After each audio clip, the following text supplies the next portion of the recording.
will say this, and I think it'll surprise people. The fact that his bond. Hold on, sir. I have to stop you with the camera, as I can see you. So do me a favor, don't pull it out again. And The View, you don't need to find Trumpers. You need to fire your race baiters. Yeah. You need to fire the two races. You've had people. You had a McCain on there. You've had people on there before, and you ran them off. So the racist ones who want to stick to this, Whoopi and Sonny, and the was it Bette Midler? What's her name? The broke ass Bette. No one saw it coming. Tyrus didn't just criticize the show. He aimed straight at the heart of it. In a space built on routine debates and familiar rhythms, his words cut through like a sudden power outage in the middle of a broadcast.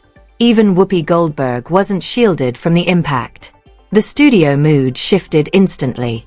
Smiles froze, reactions lagged, and the usual control slipped through their fingers. What should have been another predictable morning turned into a moment of stunned silence.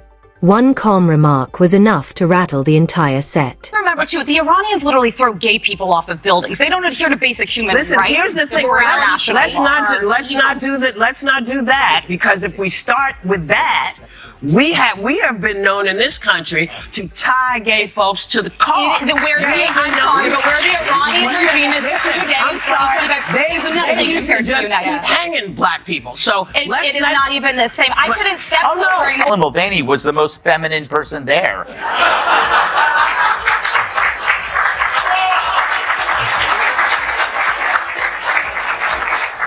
Yes, he was. Somebody. It started like any other episode of The View. 5 hosts, 5 opinions, all competing for dominance before the first commercial break. Coffee cups in hand, polished introductions, and that steady rhythm viewers expect. Whoopi sat at the center, composed as ever, wearing the expression of someone who's witnessed countless live TV flare-ups. Then Tyrus entered the conversation, not physically, but through commentary that landed like a direct challenge. His words didn't explode, they settled heavily, forcing everyone to sit with them. But it's only in America can a black person sit on a TV show getting paid millions and millions of dollars to have the floor and can say, it can interrupt people because she interrupted her. Yeah. And if according to her, life was like in Iran, it was for black people, her interrupting and speaking in public would have led to a stoning. Yeah. Like the ignorance, you live in a country where you might feel a certain way, but here's the one thing about America that makes it different than anyone else. You have an opportunity, even as dumb as the... What made it different was his tone. No shouting. No dramatic flair. Just steady, measured delivery. Tyrus approached it like a professional who had nothing to prove. That quiet certainty carried more weight than outrage ever could. Instead of chasing attention, he let the message speak for itself. And that calm approach is exactly what unsettled the panel. When someone refuses to match chaos with chaos, it changes the entire dynamic. Them and bring people in. Maybe you could get McCain to come back. She was a Republican, but every show and every break, she was nearly in tears because she was being attacked. So the problem is that you have to go after the racist people. And if the CEO goes, you know what? I'm not going to allow a woman on my show or man that will go after white America and talk about them like dogs. That doesn't represent our ideals or values for anyone. And get rid of those people. And this will clear up real quick. So do you have to actually look in the mirror and clean up your own backyard and get the racist people out? Because that's who you allowed in. You allowed black racists on TV who could just go all day and say... The response from the show was immediate. Interruptions overlapped. Opinions clashed louder than before.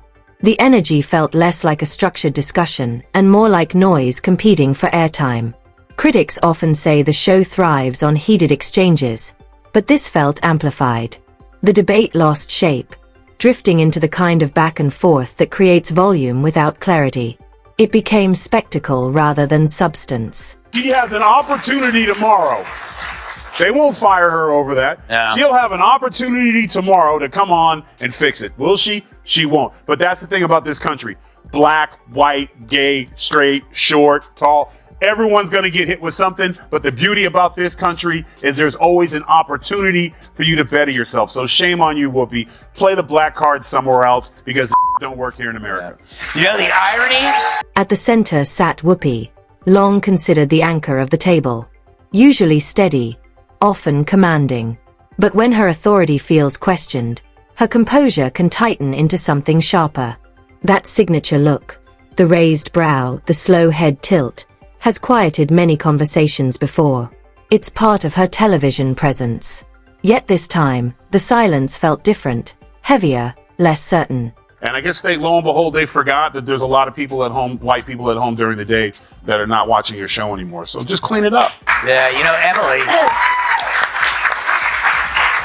could you imagine yourself on The View as like taking that job? Let's say they find something really ugly in your past, you get fired from Fox. That could happen, by the way. I never burned those photos. But I mean, could you do that? I get very sensitive. Tyrus' core argument wasn't loud. It was pointed. He suggested the show speaks about unity but often fuels division. He implied that disagreement on the program can quickly turn into dismissal. Delivered calmly, the critique felt less like an attack and more like a mirror being held up. And mirrors can be uncomfortable. Sure, all that. And the price of butter.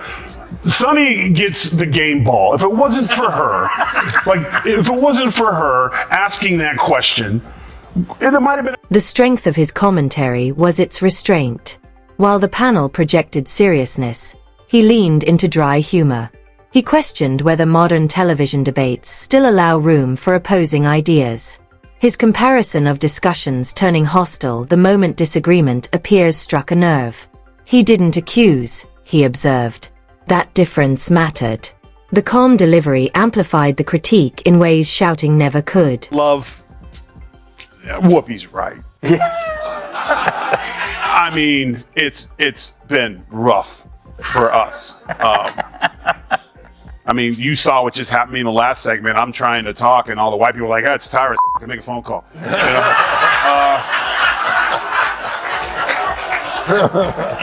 And it's... How did that make you feel? I felt very black. Did you feel black? Yeah, it's where Tyrus Malice just started Yes. By the way, fingers for thank you. God black people don't do that in audiences. Yes, yeah. No, we just talk the whole time and say how to do. Throughout it all, he remained detached from the emotional swirl. It was as if he refused to participate in the theatrics. That composure contrasted sharply with the reactions at the table.